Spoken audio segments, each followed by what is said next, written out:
Hey guys, Bondo here. I'm up in Florence, New York, giving Mike a hand here.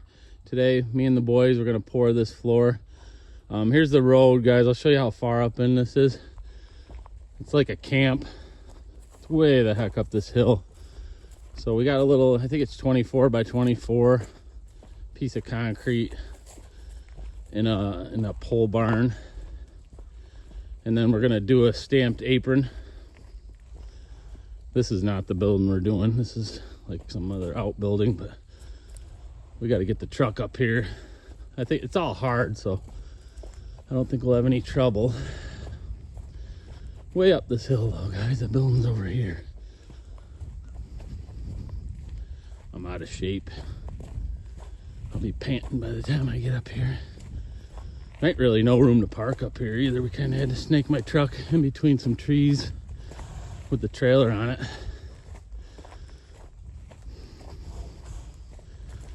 We got Circle T coming today, guys. So the concrete's driving, it's about a 40, that's probably about an hour from Circle T up here, so. See, my truck is kind of stuck in between the trees here with the trailer. Not really any room up here. Here's Mike's van. Michael, thumbs up, baby. Thanks for the hoodie, bro. Yeah, it's cold up here. It's way colder here than it is at home, guys. Oh, here's the building. Big biscuit. We gotta put some forms up. This is it here. How big is this, Mike? That's one we want. 16 by 24? 24 by 24. Oh, is it? Wait, it doesn't look 24 deep, does it? Then we have an 8 foot by 24 apron. Copy that. Cool. He's building the apron right now. Forming that up right now. We got wire mesh in here and poly, guys. Wire mesh policeman. We're going to pull the wire up with our hook. So you can't arrest us this morning. Up here in Florence, New York, you can't arrest us. Stay tuned. Come on, boys. I got 2 cones out in the road for you. I hear the rumble of a concrete truck. YouTube. And I hear him backing up because he went straight by us. We got 2 cones out there for him. Maybe it's Big Rob. He doesn't know what a cone looks like.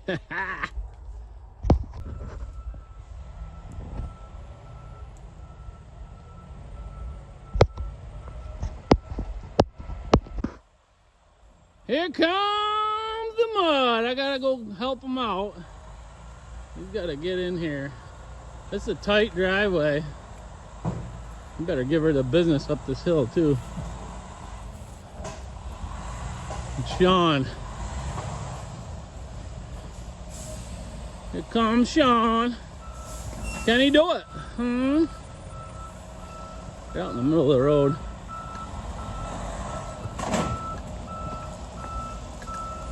There he is.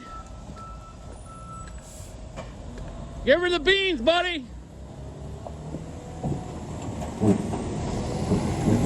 Back tire's dragging in the road right there.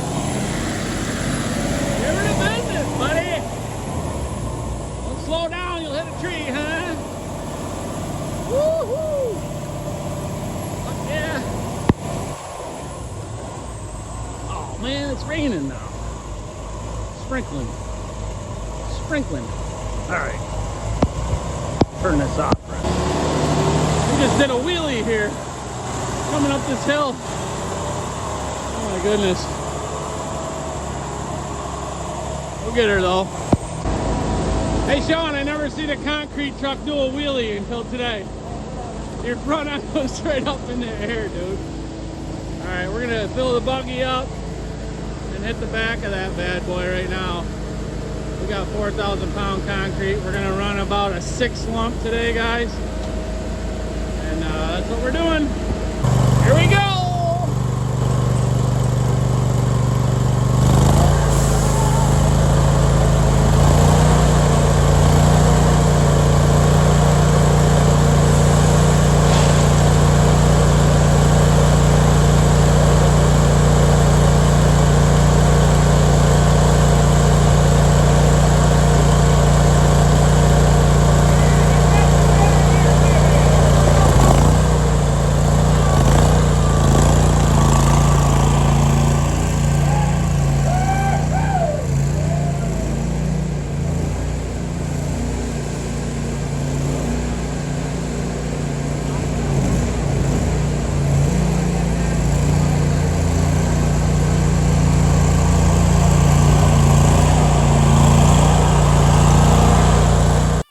Hey guys, Bondo here. We're up in northern New York helping a friend of mine, Mike. He's got his own masonry company. Me and the boys are helping him pour out this floor here, this little pole barn. The homeowner is also a builder, and he bought this property, and he's going to turn this pole barn into a little camp. So we're just pouring a 5.5-inch slab up in here, guys. 4,000 pounds. It's got wire mesh in it. You'll see we poured the apron along with the floor, which I didn't really like how we did this, guys. The way we did this, pouring this apron, we should have divided the apron from the slab that's inside the pole barn, but we didn't do that. This is not the way I normally do it, but this is the way they wanted to do it, and we were just helping them out this day, so we ended up pouring the 24 by 24 pad first. That's what we're working on here. We're putting our concrete in there, doing our wet pads and everything, and pulling it off we pulled it off by hand with the screed stick. We mostly use a 16-foot screed stick, guys. And then what we did is you'll see here in a little bit, when we get the garage part done, we poured out the apron. We had the concrete company. They come up in here with 12 yards of concrete. Believe it or not, they were able to get up that hill with 12 yards of concrete. So we had him add air entrainment to the concrete once we hit the exterior part. You can see here we're just finishing up the interior. We're just raking things out here. As soon as we get this interior done, you'll see how we added the air entrainment. And then we center tool between the outside and the inside pad, guys. That's how we ended up doing this. You'll see here in a little bit. Like I said, this is not the way I wanted to do it, but I was just helping out these guys, and I told them what I thought about it, and they wanted to proceed, so that's how we did it. The one guy's a builder. Richie, he's a builder. He owns the property, and Mike, he's been doing this for years. I think we should have put like a piece of Luan or something in there. Let me know what you guys think about that. Like I said, I don't agree with how we did it, so definitely not the way I wanted to do it. But what would you have done here, guys? Now we're pouring out the apron, Put a piece of wood or something in there, a piece of Luan, or maybe some foam expansion. And how would you keep it straight is another question. Now, how are you going to keep that piece in there and keep it straight? Because we really didn't want to pour this in two different pours, being way up here. This is a good hour away from our house, guys. Here I'm putting that outside form in. See, I just nailed the stakes in. Me and Tuna are going to set it set the grade with the laser right here. I'm putting some screws in it. So we had that board off so we could get the truck and the track buggy in closer. And here we are just pouring out. Like I said, they added the air entrainment to this, guys, so this for the exterior part of this. So we're not going to be worried about blistering or anything on this exterior slab with the air entrainment, because the air entrainment puts bubbles in the concrete, which is made for exterior. But like I said, let me know what you think between the slab and the exterior part and the interior part. Because all we did was put a groove in there, a hand groove. And I told the homeowner he should at least try to saw cut that off of there, just so in case they move different. Usually exterior concrete will move different than interior. And I definitely don't recommend you do it this way. I would definitely not do it this way. Here's what we're doing. Mike's plowing a groove down the middle of that doorway right there.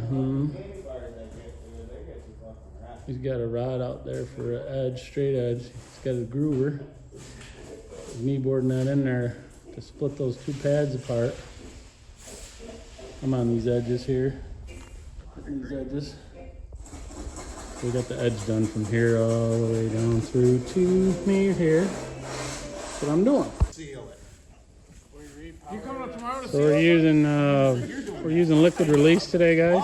But there's a little powder on our little stamp here, so it's leaving some nice colors in there. Darker colors. He's gonna flip in the stamp each time he does it.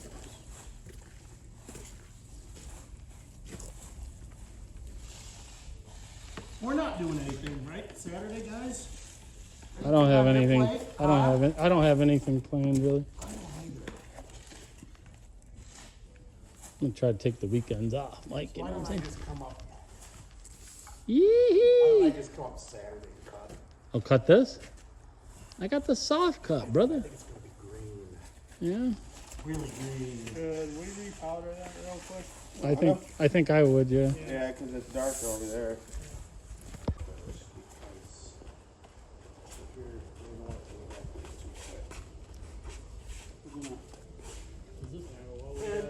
We gotta No. powder it and spray it. Yeah, this one's gotta be repowdered. I'll take that. We're gonna have to stop filming for a second. Yep. These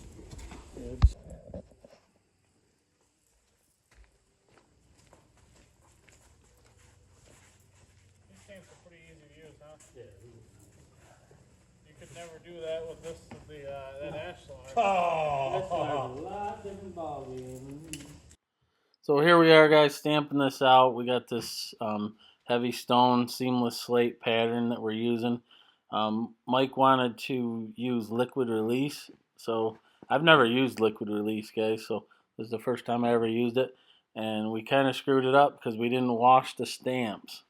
We always do powder, so we had powder on the stamps, so we started stamping the edge of the slab to do the border, and we were leaving the powder was sticking to the slab, so we just started adding powder a little bit to it, and we got some good color in there, but we kind of avoided what we were trying to do. We were trying to not have to go back up and wash it. We didn't really have any water up here, so that was what the trick was. We were just going to try to use liquid release, but like I said, I'd never done this before, so I'm a powder guy. But we ended up going up the next day. You'll see it turned out good. We washed it the next day. I got some footage of how it looked, but I'm just finishing it up. We ended up using that bubblegum release stuff. We sprayed it on there, and like I said, and we added a little bit of powder, just a little bit of powder to the back of the stamp. And I don't know if you guys have ever done that, but it seemed to leave a lot of color.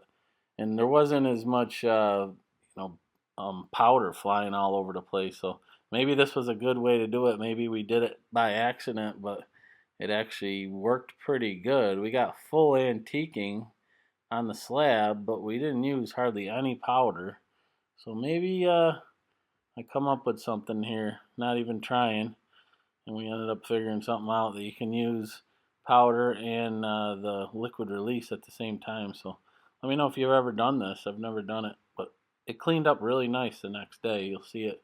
And we didn't even have a pressure washer. We just kind of used some soap and water and washed it off. I just got back from doing it today as I'm making this video, and it washed up pretty good. If we had a pressure washer, it would have been even easier, but we didn't bring it. We just brought a barrel of water and some Dawn dish soap, and we scrubbed it down and took some buckets of water and just threw it on there.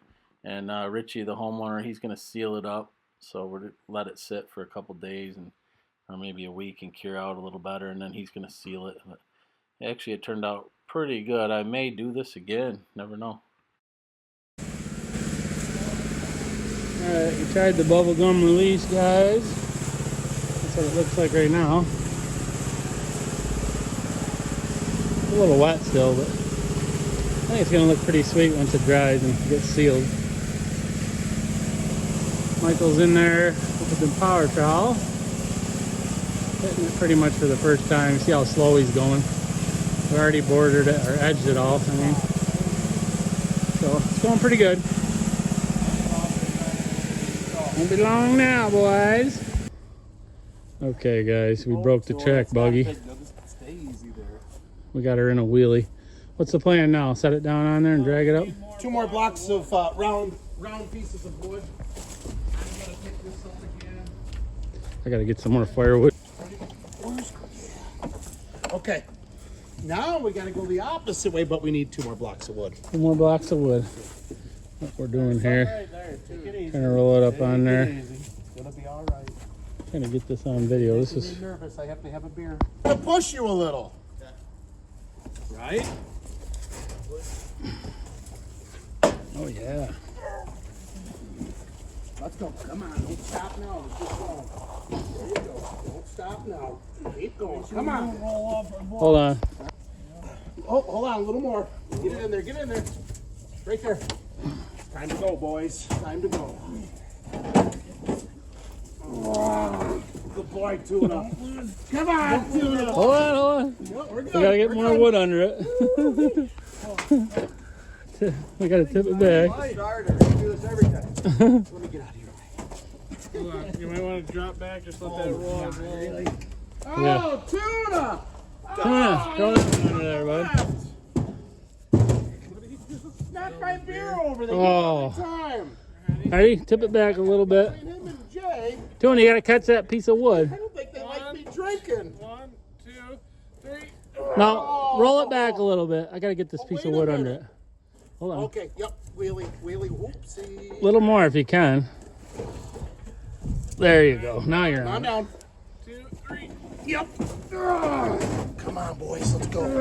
Let's go. We can do this. We can do this. I'm the little train that could. Okay. All right. Hold up a minute. Hold up a minute. There's a parking brake if you put it on right now. Oh, it's Yeah, it's locked anyways. Yeah, it's locked Here, anyways. set your end down though. So Trying to guide him.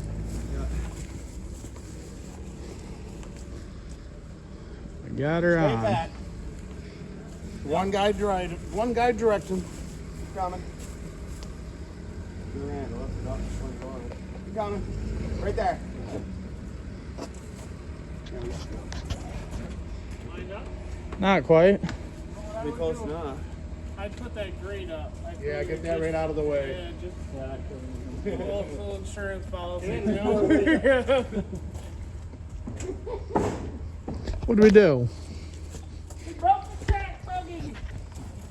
Boys, but we got her. Rolled her on some pieces of wood. Got it up there. Now we gotta get the trailer back to the truck.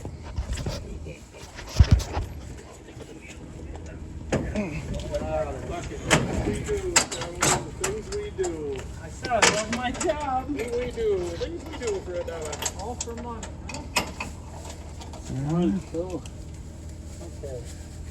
Honestly, I'd leave that right where it sits. Let's get the blocks of wood under it, Yeah, out from under it. Yeah.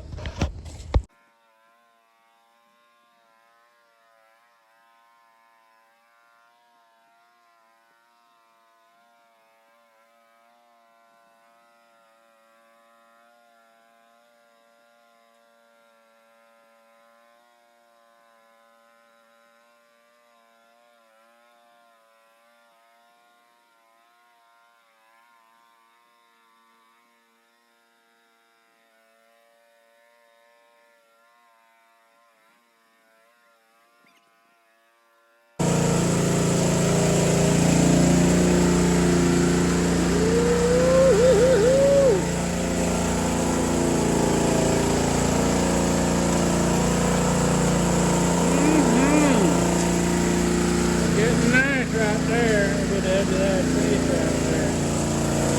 Standing on the stamps. Woohoo! Looking good, buddy.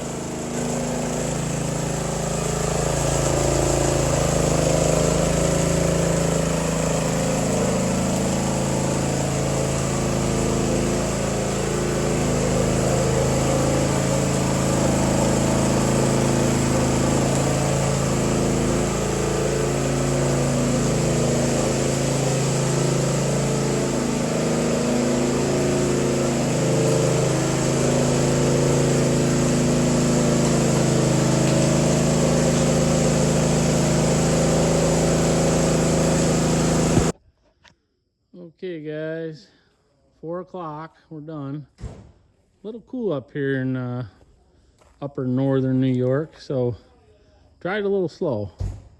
We poured it out 8 o'clock this morning. Actually, about 7:30 this morning. You can see this. We're gonna have to wash this powder off here and then seal it. That's what she looks like. The inside burned out pretty nice. That's how we did it today. Time to head out of here. Hey guys, we're back up here in Redfield, Florence. Me and Mike were washing the stamped concrete. That's what she looks like. We just had to bring buckets of water up here with some soap. There's no water up here, so Mike's got a 55-gallon drum in his truck. Richie's building walls inside of this camp already, scratching up our floor. That's how it's gonna be though. He's got a little bedroom here. That's a bedroom, right, Richie? Bedroom, then a little closet, and then a bathroom over here. And this is just gonna be his garage area. So we cut the floor right in there. Did our saw cuts with the Husqvarna soft cut. This is how we got the water here, guys. Right there, 55-gallon drum, a little spigot on it, because we're up in the middle of nowhere. Right, Michael? I don't have any cell. We got no cell We don't service. have any cell service. We gotta get back to Kansas, Toto. Tell me about the rabbits, George. Tell me about the rabbits.